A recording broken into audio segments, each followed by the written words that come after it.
আসসালামু আলাইকুম। প্রতিদিনের মতো আজকে একটি নতুন ভিডিও নিয়ে চলে আসলাম। আশা করি সবাই ভালো আছেন। আলহামদুলিল্লাহ আমিও ভালো আছি। তো আজকে অনেক সকালবেলা ঘুম থেকে উঠছি। মানে ৯টার আগে মনে হয়। মানে ৭:৩০ একটু পর ৮:৩০ একটু পরে। তো সকালবেলা উঠেই না আমার কেমন যেন খুব মানে গলা আর নাক মুখ ভারী, ভারী লাগতেছিল। তো চিন্তা করলাম যে একটু লেবু দিয়ে গরম পানি খাইয়ে নিই। তো বেশি করে লেবু দিয়ে তারপর গরম পানিটা ভালো করে গরম করে আর লবণ দিয়ে খাইয়ে নিলাম। তো এখানে পাস্তা গরম করে দিতেছিলাম। ইমু অফিসে নিয়ে যাবে। তো আমি ভাবছি মনে হয় ও আর সকাল নাস্তা খাবে না, এটাই নিয়ে যাবে। তো ওর আস্তে, আস্তে দেরি হবে দেখে সকালের জন্য পাস্তা দিয়ে দিলাম। মানে দুপুরে খাবে এটা। আর সকালের জন্য কী খাবে জিজ্ঞেস করতেছিলাম বারবার। তো ও তো রেডি হইতেছিল, ব্যস্ত ছিল। তো আমি আর মানে ওইরকম কিছু না পেয়ে তখন চাপটি বানানো শুরু করলাম। আটা গোলায় নিচ্ছি। তো সকালে চাপটি করব।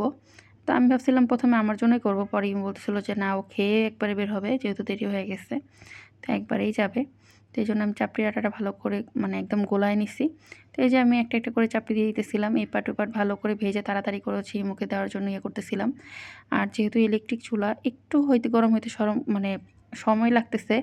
আর এই কড়াইটা অনেক মোটা। তো এইজন্য মানে এত সময় নিতেছিল হইতে।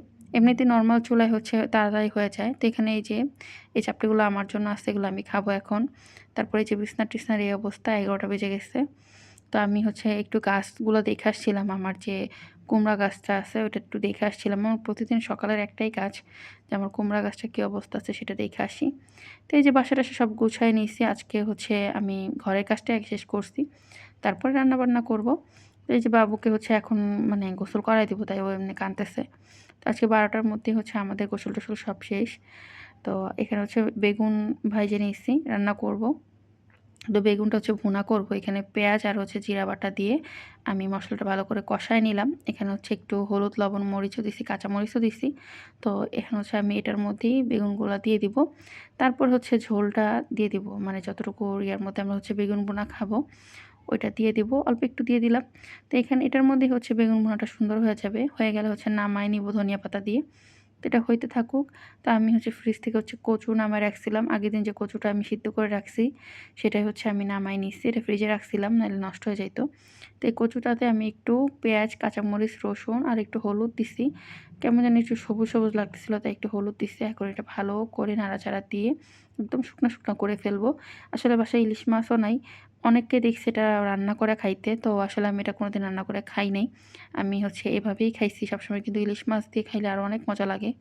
এভাবেও খারাপ লাগে নাই, অনেক টেস্ট লাগছে। তো এটা আমি ভালো করে নাড়াচাড়া দিতেছিলাম। একদম মানে শুকনা, শুকনা যে ভাজিটা করে সেটা করতেছিলাম। তারপরে আমি এর আগে ডালটা শুকায় নিছিলাম। ডালটাও ২-৩ দিন হয়ে গেছে রান্না করছি দেখে। এজন্য একটু ডালটাও তেলে পেঁয়াজ, কাঁচামরিচ দিয়ে আমি ডাল পোড়া করতেছিলাম। আর আজকে আনাজ যা বিরক্ত করছে সারাদিনে, প্রচুর বিরক্ত করছে। ও ইদানিং খাওয়া-দাওয়া করে না। কিন্তু মানে প্রচুর কান্নাকাটি করে। বাসায় একা, একা আমি খুবই বিরক্ত হয়ে যাইতেছি। কিন্তু কিছু করার নাই আসলে। আমি ছাড়া কেই বা দেখবে? আমার ভাগ্যটাই এমন। যাই হোক, বাদ দিলাম। তো এই যে দুপুরে লাঞ্চ করতে বসছি, তাও ৪টার পরে। পরে ইমু আসার সময় চিতই পিঠা নিয়ে আসছে আমার জন্য, আর ওর জন্য পুরি নিয়ে আসছে। ও কিন্তু লাঞ্চ করে নাই, তারপরে এই যে নিজের জন্য পুরি-টুরি এগুলো নিয়ে আসছে। তো এগুলো খাওয়া-দাওয়ার পরে মনে হলো যে একটু চা খাই। আমার ভালো লাগতেছে না আর। সারাদিন অনেক ধকল গেছে। তো এখন একটু চা খেয়ে নিলাম। তো আজকের মতো ভিডিওটি এই পর্যন্তই। আল্লাহ হাফেজ।